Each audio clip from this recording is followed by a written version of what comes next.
स्वागत है दोस्तों।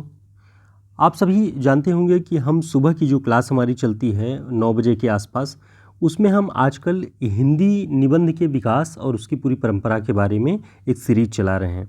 और जो हमारी शाम की क्लास होती है वो हम प्रैक्टिस सेट और वन लाइनर प्रश्न पे आधारित चलाएंगे परीक्षाओं तक। तो इसी क्रम में आज भक्ति काल के वन लाइनर प्रश्नोत्तरी में हम देखेंगे कुछ महत्वपूर्ण जो पंक्तियां हैं आचार्य रामचंद्र शुक्ल जी की और जो कवि हैं भक्ति काल के, उनकी कुछ महत्वपूर्ण जानकारियां। शुरुआत करते हैं। पहला जो कथन है, जिस प्रकार रामचरित का गान करने वाले भक्त कवियों में गोस्वामी तुलसीदास जी का स्थान सर्वश्रेष्ठ है, उसी प्रकार कृष्णचरित गाने वाले भक्त कवियों में महात्मा सूरदास जी का स्थान। ये कथन आचार्य रामचंद्र शुक्ल जी का है। ध्यान रखिएगा कि ये इसमें तुलसीदास जी और सूरदास जी की तुलना या आमने सामने रख के वो ये बात कहते हैं कि रामचरित का गान करने वाले में तुलसीदास जी का स्थान सर्वश्रेष्ठ है और कृष्णचरित का गान करने वाले भक्त कवियों में महात्मा सूरदास जी का।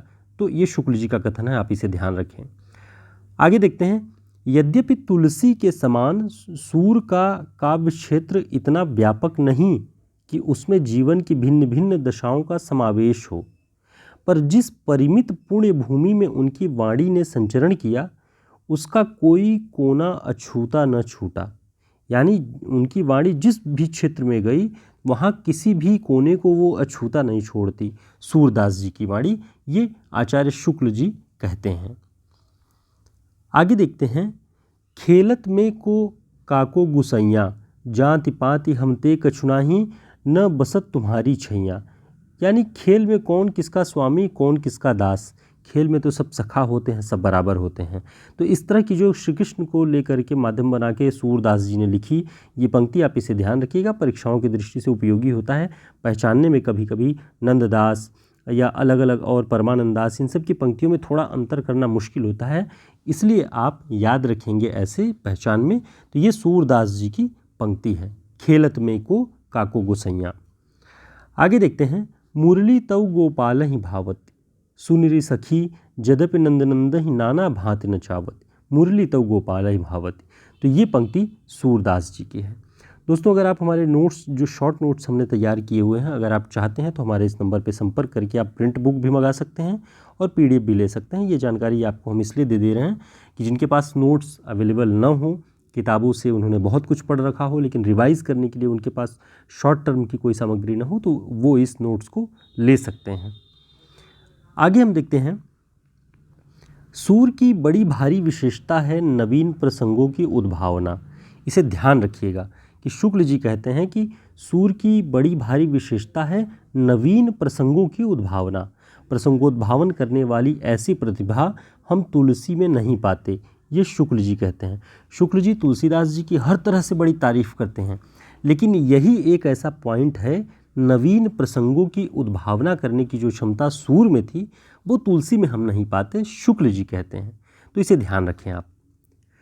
कृष्णचरित के गान में गीत काव्य की जो धारा पूरब में जयदेव और विद्यापति ने बहाई, उसी का अवलंबन ब्रज के भक्त कवियों ने भी किया।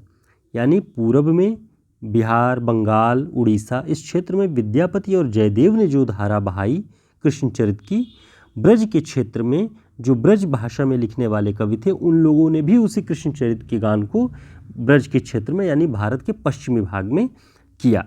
ये शुक्ल जी कहते हैं, ध्यान रखिए। नंददास, अब सूरदास के बाद हम देखते हैं नंददास के बारे में भी कुछ महत्वपूर्ण बातें जो परीक्षाओं की दृष्टि से उपयोगी है। नंददास सूरदास जी के समकालीन थे, शुक्ल जी लिखते हैं, और इनकी गणना या इनका जो नाम है वो अष्टछाप के कवियों में किया गया है। अष्टछाप के बारे में हम देखते हैं। गोसाई विट्ठल नाथ जी ने अष्टछाप की स्थापना की। अष्टछाप की स्थापना किसने की? गोसाई विट्ठल नाथ जी ने। और अष्टछाप के जो कवि थे वो कौन कौन थे? सूरदास थे, कुंभन दास थे, परमानंद दास थे, कृष्णदास, छीत स्वामी, गोविंद स्वामी, चतुर्भुज दास, नंददास। ये हमने इसको नोट पॉइंट यहाँ पे इसलिए शामिल कर लिया कि अष्टछाप के कवियों की गणना में नंददास जी का नाम था। इसी बहाने आप इन अष्टछाप के कवियों के नाम दोहरा लें ताकि रिवाइज भी हो जाए, आपको कहीं जाना ना पड़े, किसी पृष्ठ को खोल करके देखना ना पड़े कि अष्टछाप के कवियों में कौन कौन था कौन कौन नहीं। तो यहीं आप इसे रिवाइज कर लें। नाभादास ने भक्तमाल में नंददास के विषय में लिखा है कि चंद्रहास अग्रज सुहृद परम प्रेम पथ में पगे। चंद्रहास अग्रज सुहृद परम प्रेम पथ में पगे। कहा गया कि चंद्रहास उनके नंददास जी के बड़े भाई थे। लेकिन अभी एक बड़ा रोचक प्रसंग आपको पता चलने वाला है, जो कि अब तक आपने ध्यान न दिया होगा पढ़ते वक्त। वो ये कि प्रश्न ऐसे बन सकता है कि किस रचना में नंददास को तुलसीदास जी का भाई कहा गया है। अब देखिए, ये निराधार है। ये इसका अब तक जितने भी प्रमाण उपलब्ध हैं उसमें ऐसा कहीं भी नहीं है कि नंददास जी को तुलसीदास जी का भाई कहा गया। शुक्ल जी की पुस्तक में इसका उल्लेख है। उन्होंने लिखा है कि 252 वैष्णवों की वार्ता जो कि स्वामी गोकुलनाथ जी ने लिखी हुई है, उसमें ये लिखा है कि नंददास जी तुलसीदास जी के भाई थे। ठीक, तो ये बात कहीं भी और उल्लेख इसका नहीं मिलता है, ये प्रमाणहीन है। लेकिन पूछा जा सकता है कि किस ग्रंथ में नंददास को तुलसीदास जी का भाई कहा गया है। तो 252 वैष्णवों की वार्ता में नंददास जी के विषय में कहा जाता है कि और कवि गढ़िया नंददास जड़िया।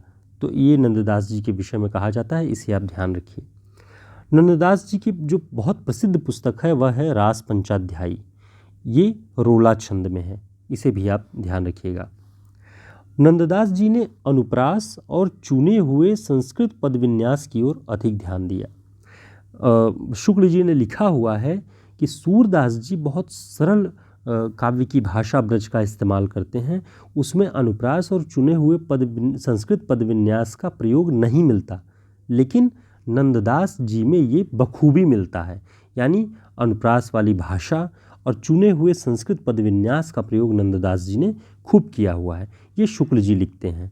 तो हमने यहाँ पर आज देखा सूरदास जी के बारे में और नंददास जी के बारे में, और साथ ही इन सब के बारे में जो महत्वपूर्ण कुछ बातें थी उन सब को भी हमने यहाँ पे देखा, जो परीक्षाओं की दृष्टि से उपयोगी हो सकती है।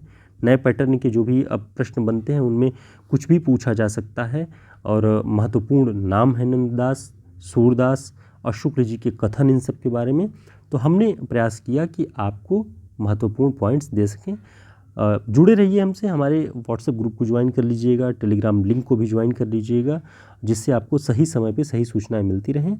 और नोट्स के लिए आप हमारे इस नंबर पे संपर्क कर सकते हैं, जिन्हें आवश्यकता हो, सबके लिए नहीं, जो आवश्यक समझें वो संपर्क कर सकते हैं, ताकि वो अपने रिवीजन को स्टार्ट कर सकें। फिर मिलते हैं एक नए विषय के साथ, और सुबह की क्लास में हम हिंदी निबंध के विकास पे दूसरे भाग पे पढ़ेंगे। नमस्कार।